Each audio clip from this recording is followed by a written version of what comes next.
Welcome to the Catholic Table Talk podcast. This is where everything Catholic is on the table. New episodes Thursdays at 9 a.m. Eastern on most podcast platforms. Here's your host, William Sauber. Thank you again for joining us today, folks, on an episode here at Catholic Table Talk Podcast. Please make sure you like, comment, subscribe, and share the show on all of our platforms. Don't forget to leave us a review. It really does help us on Google and other platforms as well.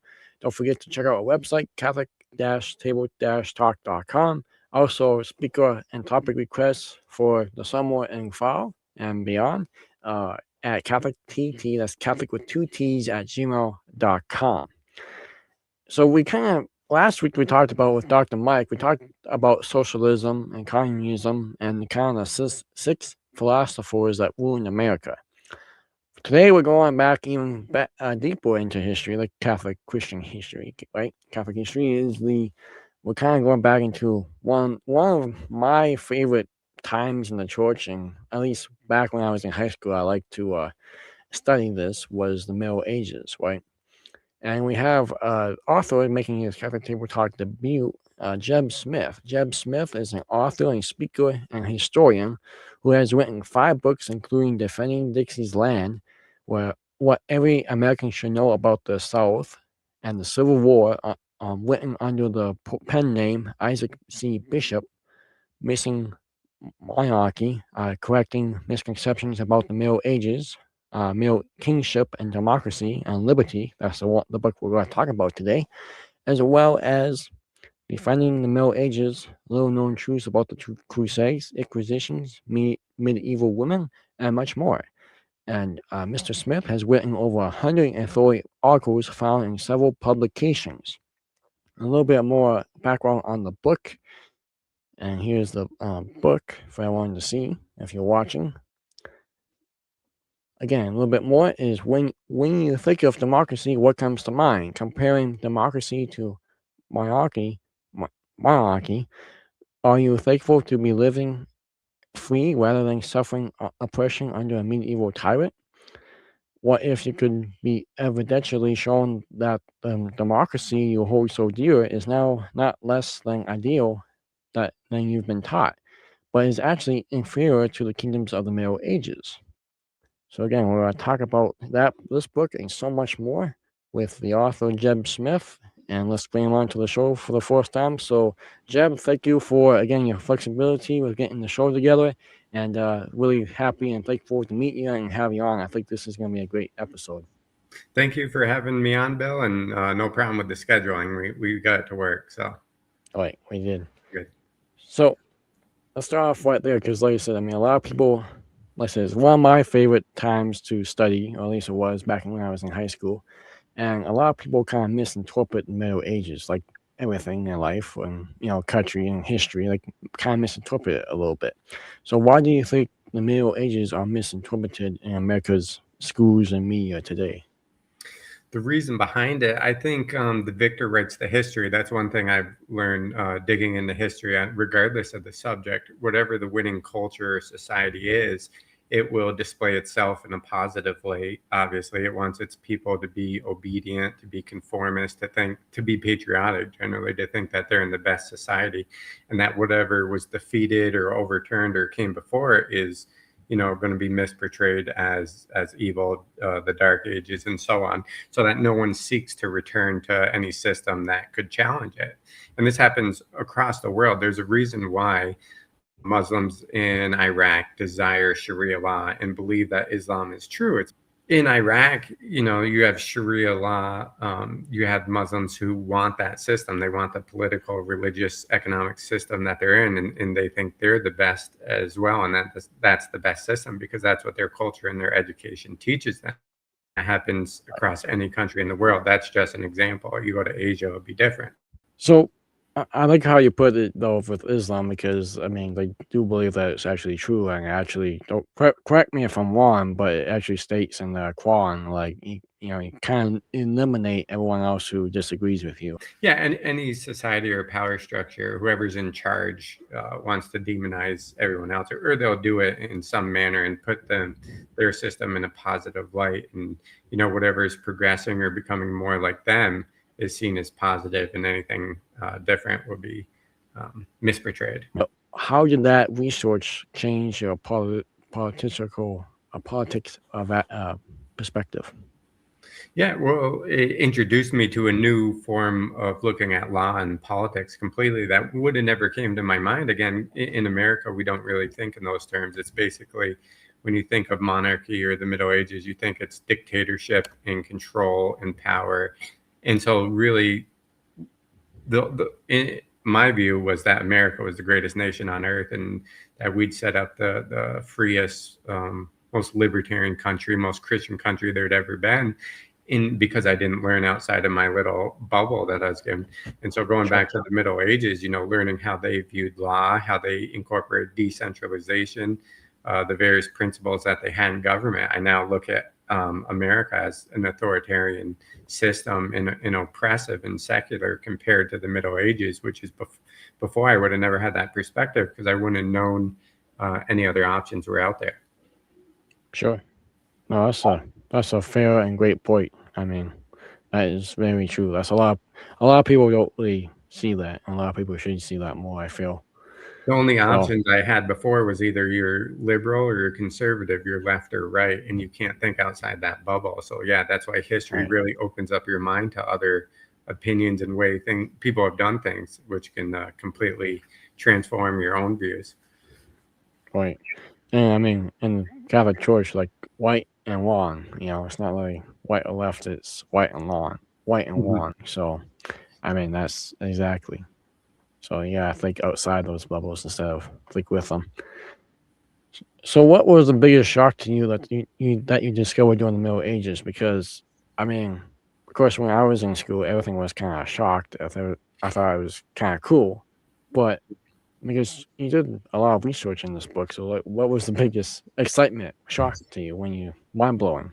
I would say politically, if we're talking politically, it's decentralization. Because in my mind, if you were the king of France, you ruled all of France and everyone followed your authority.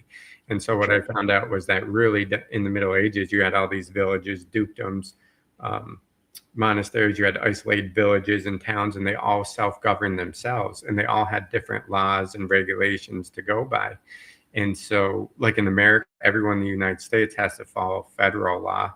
But in the Middle Ages, each town was unique and had its own set of laws, its own set of customs. And that was kind of very surprising to me, because I never thought in those terms. I always thought of a top-down government where the federal is the authority over everyone and they must obey. And so that was surprising to see. It was like a ground up sort of political system, the opposite of what we have today. And that enabled self-rule at the local level. Sure. That's a really good point. So let me ask you this based off of that then. I mean, do you think that we should go back to that type of living, or I mean that type of structure, I should say, or what do you think of that? How can we learn from that today, if that makes sense? Yeah, absolutely. I think we should go back to decentralization. I published it in a few different publications, but my idea for the United States, at least, is to kind of abolish the state. So there's no more Vermont, there's no more North Dakota or Texas or anything along those lines. And all that money, control, regulation, taxation goes down to the local county level. So each county incorporates now what the state used to do and what the county did on its own. And then you slowly start removing federal control and regulation and tax and decisions to that local county level. And that way you can have multiple different counties. Like in my state of Vermont, it's very liberal. There's one or two Republican counties, and they're at war with each other. The liberal counties control the Republicans because they outnumber them. But now you could have a Republican county, you could have a liberal county, you could have socialist, you could have libertarian, and so on.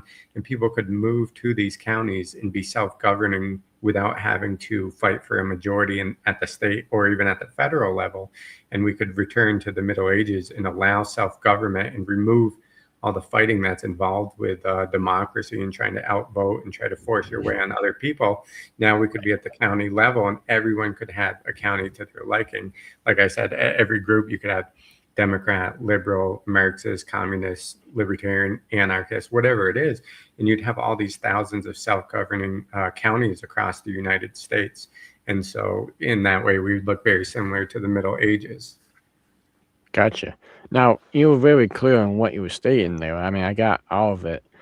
But the one thing that I'm still missing, and I think maybe some of the artists, is like how would the country look besides that? Like, is it like each county is kind of their own little nation? Is that what you're saying? Or how does that interpret that? Well, it'd be more like the Union before the Civil War, really, when we acted as a true rather than a nation. So we'd be allied, there'd be interaction, there'd be trade, and really, in my idea, to expand on it, that there'd be association.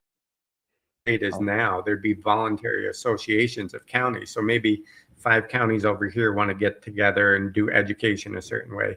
And then this county wants to get with these 7 others to do transportation or whatever it is. And they want to join with 3 other ones to do a militia or what have you. It's all voluntary. And so it's kind of like these states almost come and go. And that's why I name them associations, that they're not stuck. They don't have to fight for a majority. If they enjoy these 3 other counties, they want to get together, they think they can do something better, then they're fine to do that, but they can also leave. So it's completely voluntary. And all the counties would act to how the states interact, today. And so not a whole lot would change, only it'd really be viewed as us now having thousands of states in a way, instead of, 50, 52 or whatever. And so, yeah, it's just bringing all that control back to local. The federal government would still be there, but it'd really only deal with international affairs and maybe a few other things, perhaps the post office or whatever. But ideally, most everything would be done locally at that county level, and then they join in associations of states if they wanted to, that weren't permanent.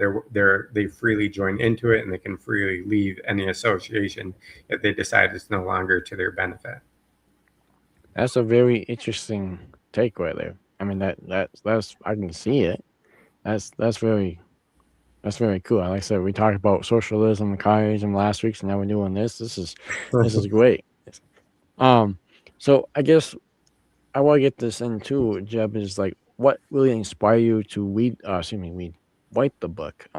Because you've written, like I said, Middle Ages book. I don't know which one you wrote first, but what really inspired you to write it? Yeah, I'd say J.R.R. Tolkien kind of started for me. I'm a huge J.R.R. Tolkien fan, and as I was doing research for a book on J.R.R. Tolkien, I had to research Anglo-Saxon history in England, and it turned out to be nothing like what I thought, nothing what I was taught in school, and I ended up expanding into feudal Europe as a whole. I also have great interest in the Crusades. As you mentioned, I published a book on the Crusades, and so reading the Crusades and then reading about the political systems behind it, I said, people would want to know this. Like, why are we misrepresenting this aspect of history? And whenever I feel I'm being misled or lied to about history, I feel like I want to correct that. I want to say, hey, look, this is not how it actually is, and so that's really what led me to dig deeper and deeper. Gotcha.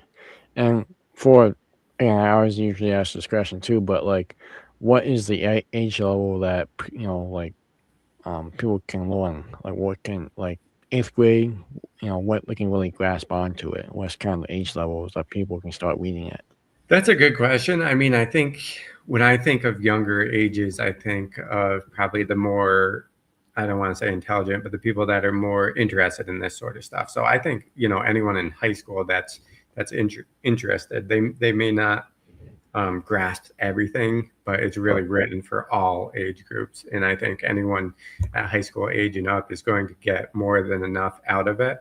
And it's going to cause them maybe at times to look into certain things, like what is he saying there? What exactly does he mean?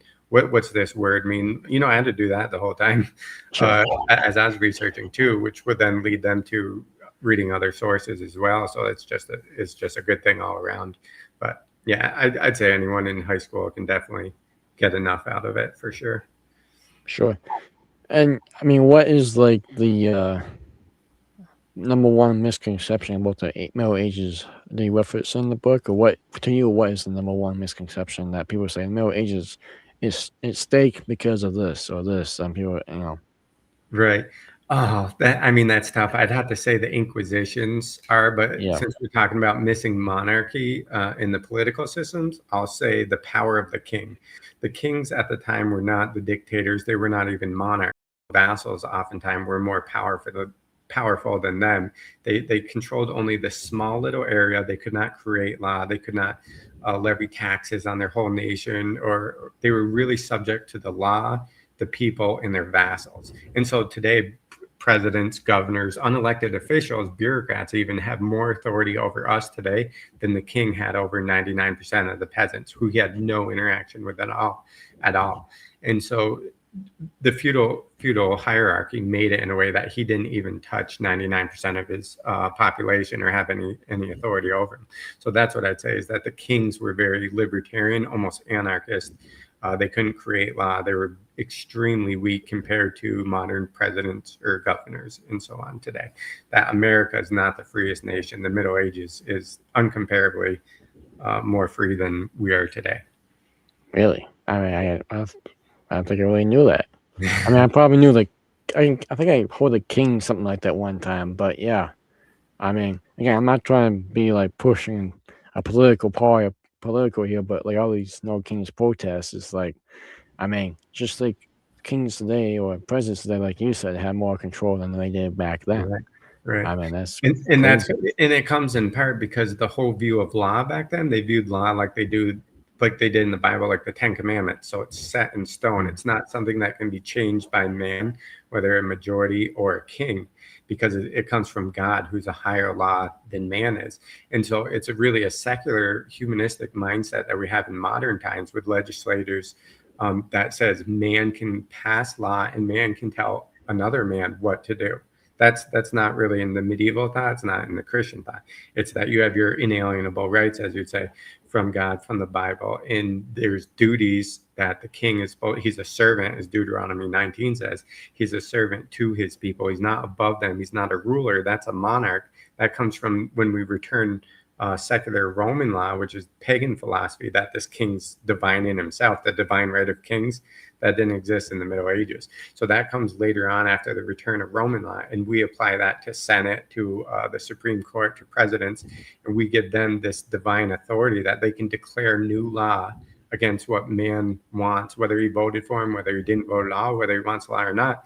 This man can tell this other man what to do. Whereas back in that day, that's only for God. Only God has that authority. He's already done it. He already wrote the Bible.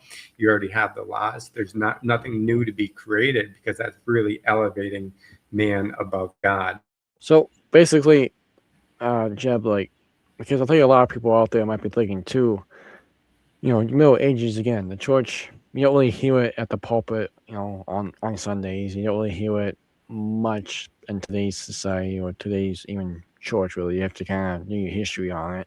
And like I said, to teach it a little bit, but some people might be thinking it's kind of like Lent. Some people are like, well, I give up this stuff during Lent, and then the rest of the year I just kind of knock off. So, people might be thinking, how often how often have you corrected someone on the Middle Ages? How often does that come up? Are you talking in just my conversations? Conversations, or if you maybe try to sell the book on someone, how does that interact? Well, I mean, as far as readers, most of my readers have read on the Middle Ages themselves, and a lot of times they are surprised, or they do research as well. But I mean, obviously, there's a lot of misconceptions to correct. In the intro of my book, I mentioned how if you buy a book, go to your local library. If you read a book from what Americans believe about the Middle Ages is not actually true, and then they write their book to correct all the misconceptions. So, I mean, it happens often. I'd say I don't really get in a lot of conversations with the people around me in my life.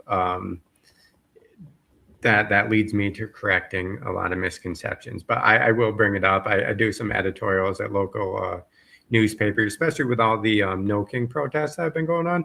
That's given me quite a few opportunities to write in some editorials at local newspapers, things like that have stirred up some responses. But yeah, No, I know there's a lot of them up in my area, so if you want, I can send you a link to the local newspaper and you can send them and see if you can get them in. That'd be interesting. Yeah. So I'm really enjoying it because, like I said, Middle Ages is kind of quite fascinating. I actually did 2 episodes on the Inquisitions a couple years ago. And just like you said, the myths of them and everything that people misinterpret about them. Right. Yeah, and I'd say the whole of the Middle Ages, that's the subject that surprised me the most, actually, when I learned the truth of that. And so I'm glad you've covered that, and I'll definitely check those out. Yeah.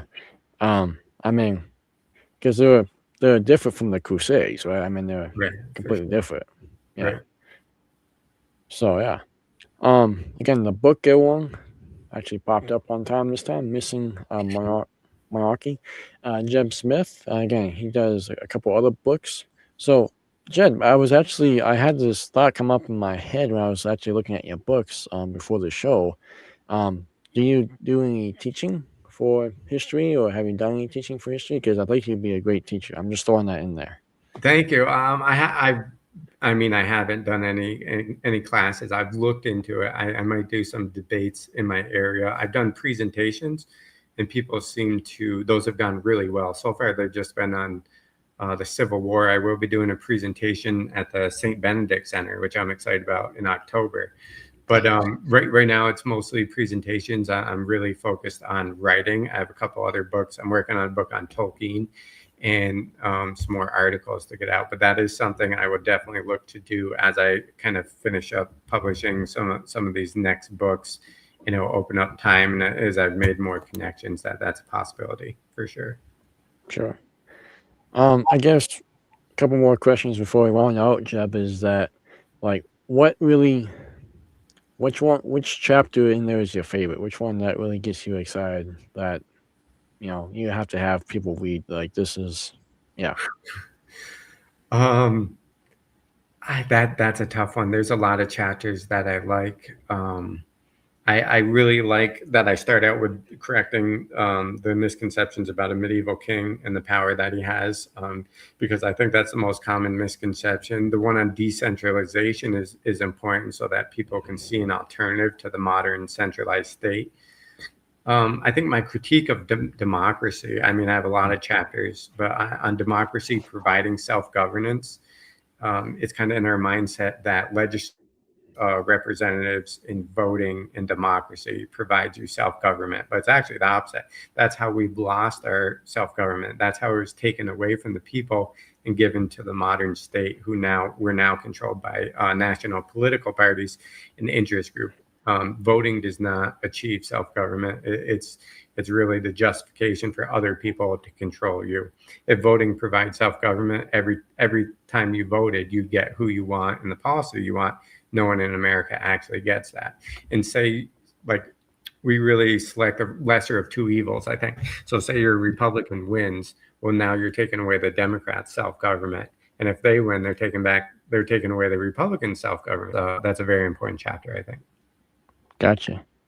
I know it's kind of maybe up in the air, a different question, but I always like to ask that one because usually the author has one or two in there. So, no, but I would agree with you that medieval, I mean, the kings, how not much power they had. I mean, yeah, it's kind of crazy, actually. You think about it. Right. Look at, was it King Charles, King Henry, Britain and I mean just throughout the ages, how much power people, kings and presidents and prime ministers, everyone else has had. So, and to clarify too, my book's about around 600 AD to 1300 AD. So I'm looking at what historians call the early and the high Middle Ages. And because, as I said, that 14th century, the kings really morph into monarchs and they do become powerful. And also specifically with England, I'm looking at Anglo-Saxon England before the conquest, before the Norman conquest in 1066. Gotcha. Monarch. So some of the English rulers, during the 12th century were what I'd consider tyrants or monarchs and so on. So Anglo-Saxon England, I'm looking at, Alfred the Great, Edward the Confessor, that time period, and then feudal Europe as a whole before the 14th century. Gotcha. So I know I got the kind of link down below. It's on Amazon, like you mentioned, on the book. Is that it, or at least in the local bookstore? Where can people pick up your book? Census Fidelium Press is the publisher, and you can get it off their website. Preferably, that's where people would order them from, but you can also get them from Amazon as well. But my other book is also available on the Census Fidelium Press. Sounds good. I'll have that link in the description box below as well. I think it's a great book to open people's mind to our own political systems, because it's very difficult to critique your own time unless you've studied the past. C.S. Lewis has a great quote where he says the scholar, he's talking about the historian, is the only one that can truly critique his own time because he's spent time in other minds and other civilizations and other cultures. If you only listen to the culture and the education system and the media you grow up with, you're not getting the full picture and you're going to be misled. And that's why history is so important, that we can then evaluate our own time after learning about other perspectives. Right. Well said. And I mean, we have great books like yours to do that. And I mean, like we talked about on the last episode, it's how people really twist the culture from inside out of how they watched it. And yeah, like you said, you grew up with the media and schools and stuff. You don't learn that stuff. So yeah. Awesome. Well, Jeb, again, sorry for technical difficulties a little bit here tonight, but thank you for coming on, and best of luck to your book, and let's have you on again soon sometime. Sounds good. Thanks for having me on. All right, want to stay grace, go to the sacraments, and we'll see you next time on. Thank you for listening to this week's episode of the Catholic Table Talk podcast, where everything Catholic is on the table. Don't forget to subscribe to Catholic Table Talk on your favorite podcast platform to get new episodes delivered directly to you every Thursday at 9 a.m. Eastern.